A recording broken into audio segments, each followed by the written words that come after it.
সবাই কে কেমন আছেন? আসসালামু আলাইকুম। সবাই কাজের ফাঁকে আপনাদের সঙ্গে একটু গল্প করে নিই। রোস্ট রান্না করছিলাম আজকে। এই রোস্টগুলো আধা ভাজা করে তুলেছি। মশলাটা সব ধরনের বিরিয়ানি মশলা দিয়ে পেঁয়াজ বাটা, আদা বাটা, রসুন বাটা একটু কষিয়ে নিচ্ছি। প্রথমে পেঁয়াজটা একটু ভেজে বেরেস্তার মতো করে নিয়েছিলাম। সুন্দর একটা সুগন্ধ বেরিয়েছিল।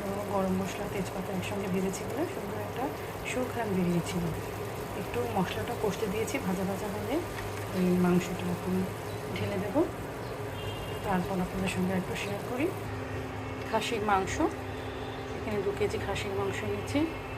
এই 2 কেজি খাসির মাংসতে একটু বিরিয়ানি রান্না হবে।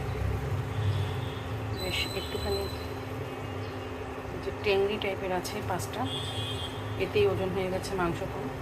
তারপর খাসির মাংস মানেই বুকের চাপ, টেংরি এগুলো থাকবেই।